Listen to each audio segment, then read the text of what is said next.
Hi everybody, I'm currently reading this book by Simon Sinek, Start With Why, and he's made a great point. Great leaders inspire people to want to support them. If you're someone and you want to become a great leader, you should continue watching this vlog. I talk about 5 key things that I believe is important in order to become a great leader. So let's talk.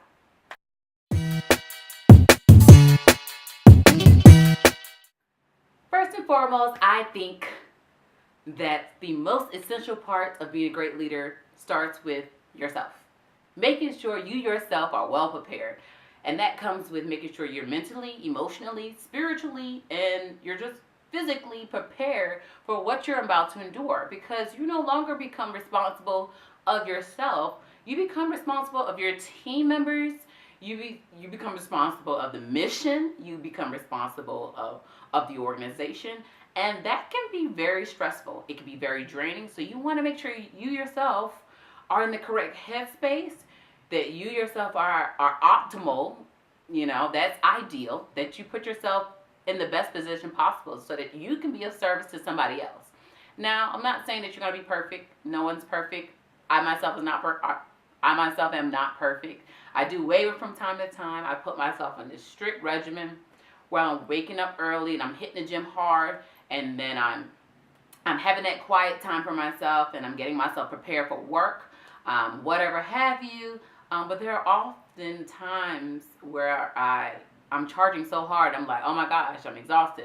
I want to take that step. I want to have that cheat day where I just set the alarm, and normally it's on the weekend now. It's not during the work week. But I set my alarm off, I cut it off, and I wake up when I want to, and I indulge in that piece of cake, because Lord knows I love some sweets.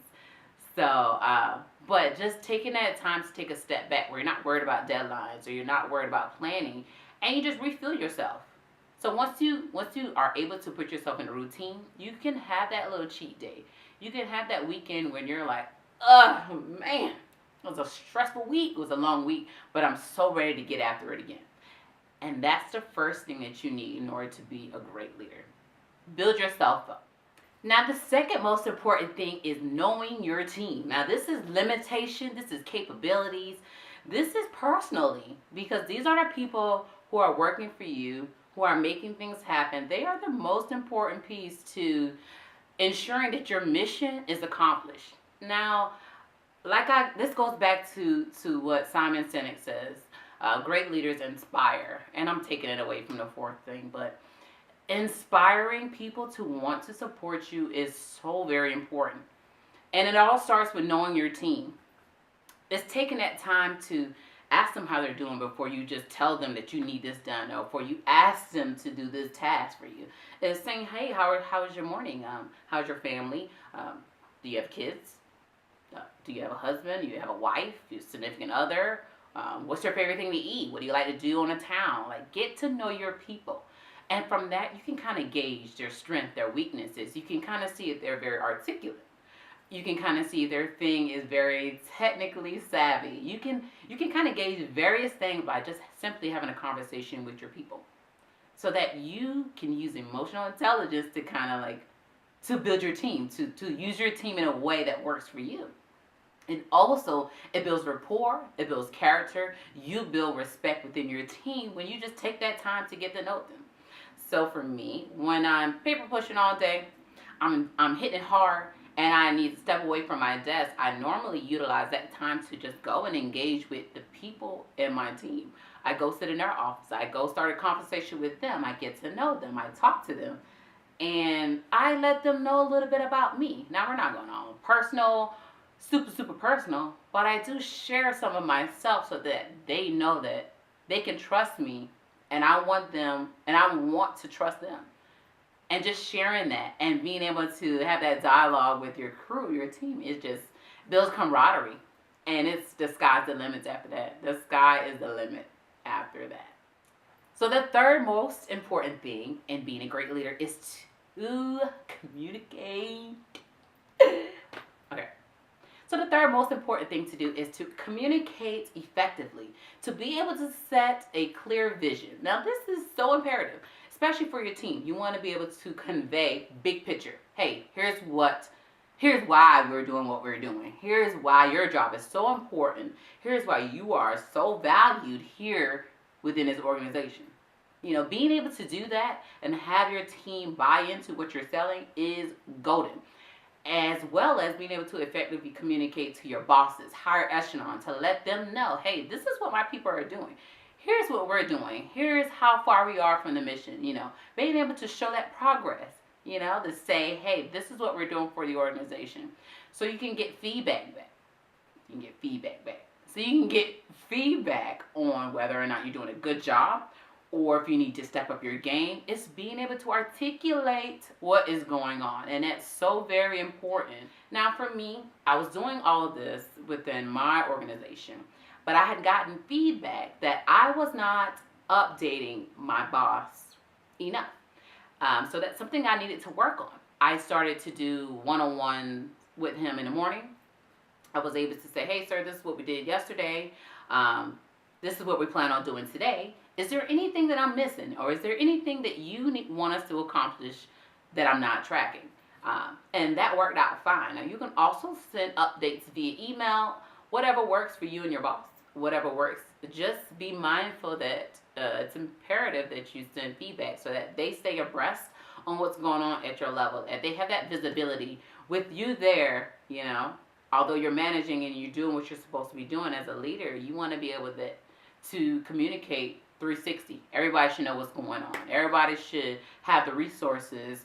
Everybody should have the ability to reach out to you and know what's happening at all times.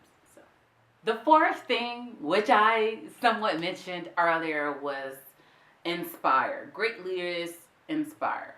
And it's so important to be able to inspire. Inspiration really takes its course when morale is low.